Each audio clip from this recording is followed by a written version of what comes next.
Okay, well, thanks all for coming. It's wonderful to be here. Thanks to Charles for inviting me. I see the room lights are up reasonably high. Is there any chance of making the lights on me a little bit lower so I can actually see the audience? Maybe not. We'll see. Okay, so per the title, today I'm going to talk about parallax in virtual reality cinema. I want to emphasize, I'm talking about cinematic capture for virtual reality, typically meaning content that's captured with cameras. I'm not talking about virtual reality that's implemented with a game engine. And we'll see there's an important distinction there. So let's move on to talking about parallax. And here again, I need to qualify myself just a little bit. Earlier this morning, we heard about a definition of parallax that's very, very different from this one. So if you were here this morning, forget about that. Let's talk about sort of the traditional kind of parallax, which is basically how things look different when you look at them from different positions. I put up the definition per Merriam-Webster.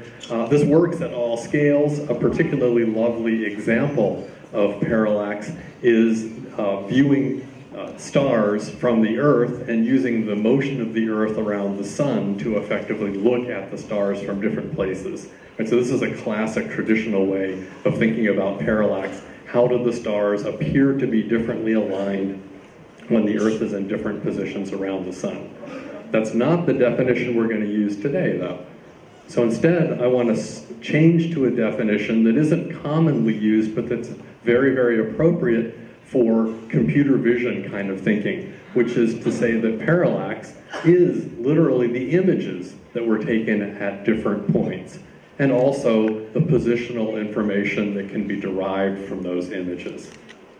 So for example, imagine a simple scene like we have on the right side of the slide being viewed by two cameras, and I've put up approximations of what the images look like that those two cameras capture. And it's obvious that the relative positions of the two objects and the absolute positions of the two objects differ in the two images.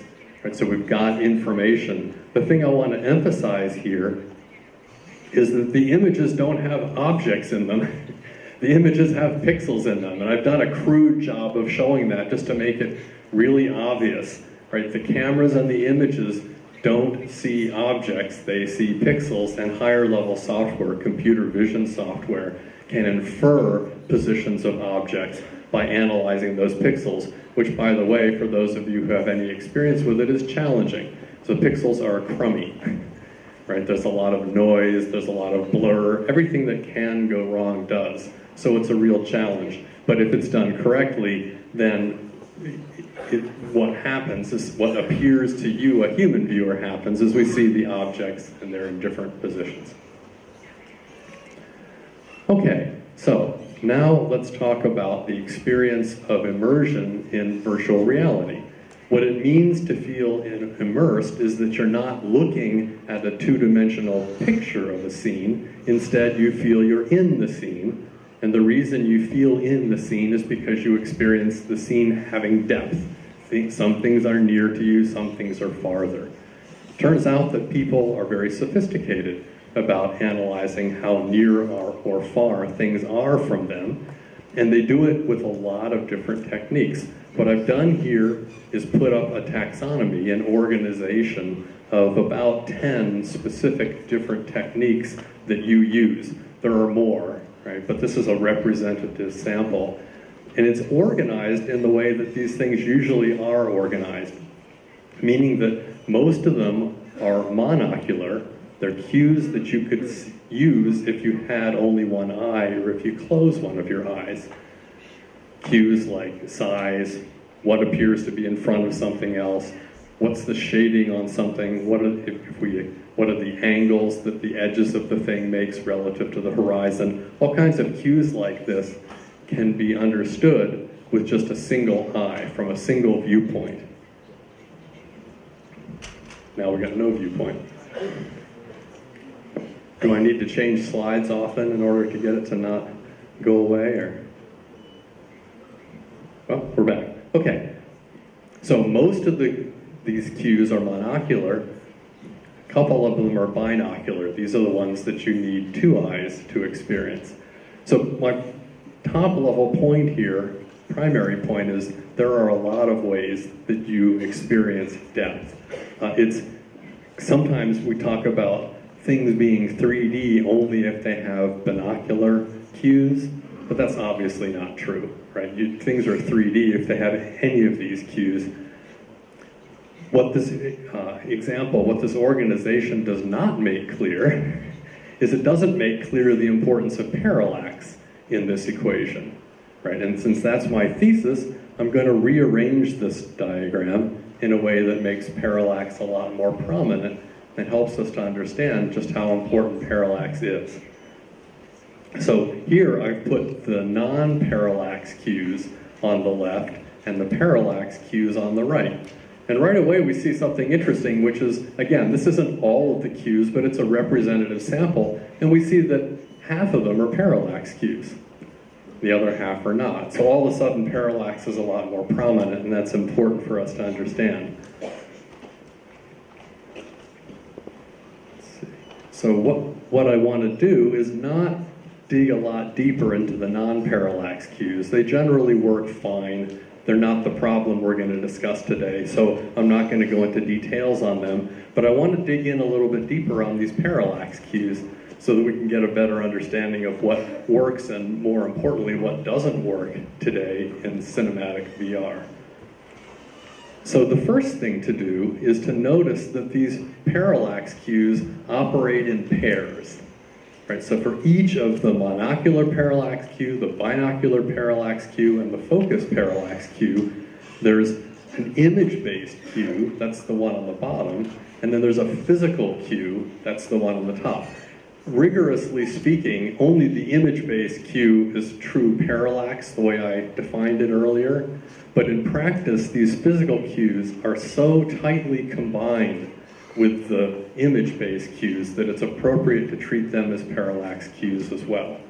So in order to see that, let's just get right down to it and have a direct experience of what's going on here. So this is the part where you're back from lunch, make sure you're awake, you get to follow along. So the first thing we're going to do is all of us together, we're going to experience head motion parallax. And the way we do that is we move our heads left and right. Good, Jim, excellent, yeah. Follow Jim here. I see some heads not moving. When you do this, what you'll observe is things that are near to you in your field of view move their apparent position a lot when you move your head. So for me, this camera standing up here moves a lot as I move my head, but some of you in the audience behind it move a lot less. So this is the experience of head motion parallax. There's a physical part of it, how I've moved my head, and it turns out I and you are fairly sophisticated at knowing how much you've moved your head. And then there's an image-based part of it, which is how are things changing in their alignment and absolute position in your field of view. Right? Those two things together are the monocular parallax cues, and they're very, very powerful. There's a lot of experiments that people have done over the years with head-mount displays where they haven't paid close enough attention to this and completely compromised the results. If I let you move your head a quarter inch, you know a lot about how far away things are that you might not have known otherwise. Okay, so that's head motion parallax. Now let's talk about binocular parallax. This is even more fun. So everybody put your hand out in front and look at your finger, and then pull your finger in and feel what's happening in your head. Right? Do you feel your eyes rotating? That rotation is the physical cue of the binocular depth cue, right? It turns out your brain knows how much your eyes have rotated. That's a strong cue to you about the depth of the thing you're looking at, but only about the depth of the thing you're looking at. But you can see other things while you do this. Those other things are being imaged on your retinas, and there's a powerful set of software going on in your head that's figuring out how far those other things are away by how they move relative to the thing you're looking at. It's quite sophisticated. It turns out you're good at it, you don't have to think about it. Right? So this is the physical and the image-based binocular cues, and they're very powerful cues as well. But they're not the only cues that matter for the experience of immersion. And then finally, focus. It may not be obvious to people that focus is a parallax cue at all. Like a lot of people wouldn't put it that way, but it is. It's an integration of different points of view across your pupil. So it's operating in a much smaller region. Your pupil is 1/10 the size to maybe 1/20 of the separation between your eyes, and smaller still for how far you can move your head. But it turns out it's still an important cue. And here again, there's a physical part and there's an image-based part. The physical part is called accommodation. It's literally changing the focus of your eyes. It's hard to feel, but you might be able, you can see it happen as you move your finger in and out. Right? You can see it happen because if you pay attention to the things that aren't your finger, they're changing in how blurry they are. That is if you're younger than I am. Again, I won't say how old I am, but basically somewhere between 40 and 50, you lose your ability to accommodate. Most of us do. And at that point, you lose some of the power of the focus cues. But a lot of you are younger, and you'll notice that the blurriness of the audience literally changes as you bring your finger close and continue to look at it. So here again, the physical cue, the accommodation, the change of the musculature in the optics of your eye, and then the image-based cue, the amount of blur that's in the remaining part of the scene. Okay, that ends the interactive part here.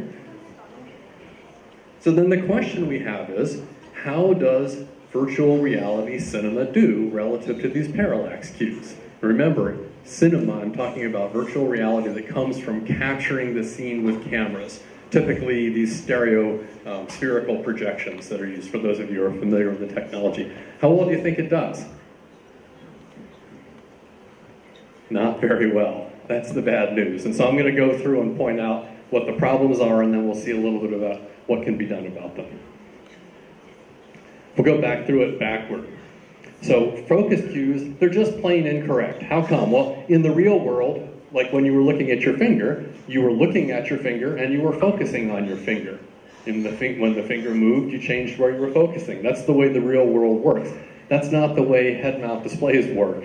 Current head-mount displays. We heard this morning about some research efforts to do better. I won't go into those here. There are ways to do better. Current head-mount displays don't do those things. So what happens is they have an effective focus distance. I've shown it here as being a screen. It's not as simple as that in the optics of a real head-mounted display, but there is an effective focus distance, and everything in the scene is correctly in focus when your eye focuses at that distance.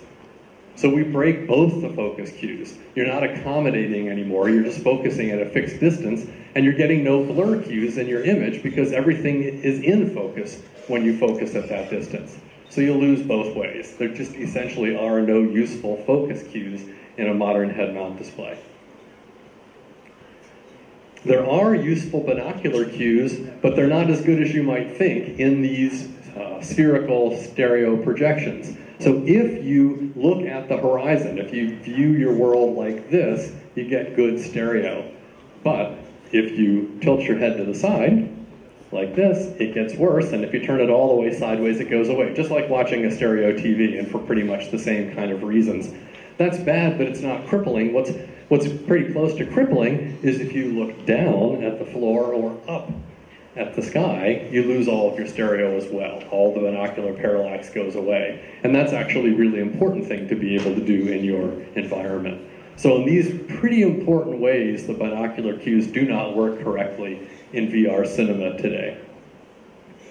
This point was also made earlier today, so I won't belabor it, but kind of the other bad news is that there's going to be a difference between the focus and the binocular cues, because remember, the binocular cues are kind of working right some of the time, but the focus cues aren't working right at all. And so what happens is you end up having to what's called decouple the distance you're focusing from the distance that you're converging. When you look at something, you need to converge your eyes at that thing, but focus somewhere else. I'd ask you to do it, but you're not going to. It's not easy to do. You can't sit there and do it on purpose. Right? It turns out these things are coupled, and the only time that you are forced to decouple them is when you put your head in one of these virtual reality displays, or you go watch Avatar, or you go, look at a 3D television. That's when you're forced to decouple, and some reasonable fraction of you will fail. And those people hate watching this kind of display, and the rest of you will experience extra fatigue and I've done measurements in the lab, you'll make slower judgments about the depths of things and less correct judgments and all that. So it's bad in every respect. So this is a problem of the fact that humans integrate all the cues together, and so when they differ, it's kind of a mess. But it's also a reality that these parallax cues have physical components to them. None of the non-parallax cues have physical components. Only these parallax cues do, and it's the physical components that introduce the possibility of strain and discomfort. Okay, and then finally, kind of the big kahuna here is that monocular parallax is constant in these things. So it's as though when you move your head, nothing happened. So your experience is either that everything is at infinity, which is sort of mathematically correct, but you know better for a variety of other reasons. You've been given a lot of other cues that tell you things aren't at infinity. Since you know they're not at infinity, but they stay in the same place when you move your head, that means they're moving with you. Right? So as you move around, the world seems to just follow you around. That's very, very damaging to the impression that you're immersed in the world. Instead, it makes the world seem like a two-dimensional picture that's wrapped around you, rather than a three-dimensional world that you're a part of. Right? So this one is particularly disastrous. So we sum the whole thing up, and this is my case, that sadly, the parallax cues are very badly represented in modern virtual reality cinema. Only the binocular cue comes through decently at all, and it's not so good either. So, what can we do? Well, parallax is the problem. Sure enough, parallax is also the solution, right? The lack of it is the problem, so we're going to have to capture and deal with more. And the kind of obvious thing to do is to capture all of the parallax information in some volume around where the viewer is expected to be. And the bigger the volume, the more the viewer could move around, but almost any size volume is better than no volume at all. And the effect of this, if we capture all the parallax information in this volume with our camera system, we use it to compute all of the images that are then presented to the viewer, and we use it carefully and correctly, then it doesn't make any difference where the viewer is in the volume or what the orientation of the viewer's head is in the volume. They will always get correct parallax in the images that they see. At least they'll always get correct motion and binocular parallax. If we capture the data at high enough detail, high enough sample rate, and we have a head-mounted display that can do so, they can actually get correct focus cues as well. That's going to be a little farther out. I mean, again, you heard this morning, that's a pretty big challenge. But we can certainly get the motion parallax and the binocular parallax right, irrespective of position and orientation of the viewer inside the volume. And that would be a huge improvement. So when I say capture all the parallax, that's the same thing as saying capture the light field. That's all a light field is. This is, I've been doing this for 7 years or so now at Lytro, and that's pretty much the single most important thing that's become clear to me. Light field is just all the parallax. Right? If you remember that walking out of here, I would argue you have something useful. So, and it's good news for me at Lytro because we have a lot of experience in capturing parallax by capturing light fields. Right? And we've actually shipped products that are technically successful in the last few years, cameras that capture all of the parallax information that's going through the entrance pupil of the camera, at least. The way they work is they basically interpose a microlens array. I've drawn it with just a handful of lenses, but in fact it's thousands to millions of little teeny lenses, so don't be fooled. Interposing that microlens array in between the standard objective lens of a camera, which I'm drawing in a simplified form here, and the digital sensor in the back. So sort of by adding a 50-cent or $2 piece of microlens plastic into a camera, we get this amazing ability that instead of capturing just one image, it captures all of the parallax information coming into the main lens of the camera. That's a pretty wonderful thing. But it's not obvious, probably to most of you, how it does that. It wasn't obvious to me when I first looked at that. So what's a really wonderful fact, and the other sort of useful fact to carry out of here today, is that there is no mathematical difference between putting that microlens array there and capturing all the information on the sensor behind one main lens and just putting down a whole bunch of cameras and capturing the parallax that way, which is very obvious. That's when I like the camera array, because given our definition of parallax, which is just the images captured from different points, it's pretty obvious that an array of cameras at different points captures parallax, right? There's no confusion there. What's delightful and beautiful is that if you match up the pixel counts and match up the size of those cameras to correspond to the size of that objective lens, then they capture the same information with little details different, right? Well, what's one of those details is if we wanted to make that camera sort of the scale that it is on the screen here, that would be a mighty big lens. And big lenses are expensive and heavy and impractical in every respect. So it turns out that this micro lens approach works really well when you're trying to capture relatively small light fields, but it's not particularly effective if you're capturing a large one. And we're looking at capturing a light field that's in a reasonably sized volume around a viewer's head. A half meter, a meter, 2 meters, choose some number, but it's not a handful of millimeters like the entrance pupil of a typical lens. So it makes more sense for this new application to use arrays of cameras rather than to use the micro lens approach. But mathematically, it doesn't matter. So all the things we learned about processing the images captured with micro lenses are applicable when we're capturing images with multiple cameras as well. So that's what we do, right? And in principle, it's a straightforward application of the technology developed for light field cameras. In practice, as you can imagine, there are some significant challenges. Certainly the way you calibrate all of those cameras is quite different from the way we computed the calibration of the micro lens camera. One of the things that you find out if you calibrate camera systems is if you rotate the lenses, they are not symmetric. So everything changes when you rotate a lens. So if you change the focus on a typical lens, then the optical axis is moved, everything's changed, right? So it's complicated to calibrate multi-camera systems, but we're not the first people to tackle that, and there are a lot of well-understood techniques. Likewise, we're not taking just one picture, we're taking 30 pictures per second or 60 pictures, some reasonable frame rate going up, as we heard yesterday. And that's a pretty huge torrent of information if there are tens to hundreds of high-resolution cameras. So it's a substantial systems problem, but again, it's a tractable systems problem. The third thing is if it were possible to have a near infinite number of cameras, then we could actually reconstruct the images we want without actually figuring out where anything was in the scene. But it's not practical to have a near infinite number of cameras, and with a finite number of cameras, in order to do these reprojections accurately, to create all of the intermediate kind of images that none of the cameras actually captured, but are needed for the viewer at the viewer's position in the view volume, we need to know the depths of all of the pixels as well. And that problem has received lots and lots and lots of attention, and it is not still today a thoroughly well-solved problem.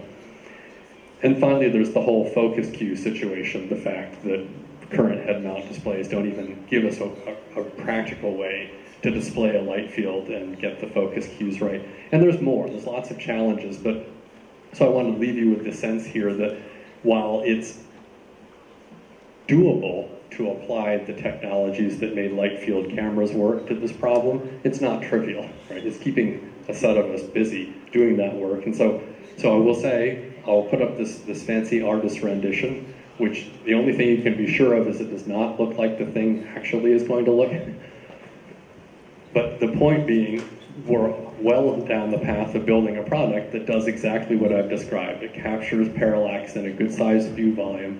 We've done some initial work with it. We'll be doing a lot more work over the next year, and we're really excited to be able to make this improvement to virtual reality cinema. So, in summary, what we've seen is that the sense of immersion in virtual reality can be quite high in terms of parallax cues, at least, if you're generating the imagery with a computer in real time. But if you capture it with cameras, it's pretty much fundamentally broken. There are way, way too many incorrect parallax cues, and so your sense of actually being immersed is substantially compromised. We've seen that parallax is a useful way to understand both human depth perception and what it means to capture and process a light field. And finally, we've seen that light field technology can be and is being applied to these problems, so that we have a reasonable hope that in the next couple of years, there'll be practical systems available where we can say, yes, the camera capture cinema, and yes, essentially all of the parallax and focus cues are correct. Thank you very much for your attention. Thank you.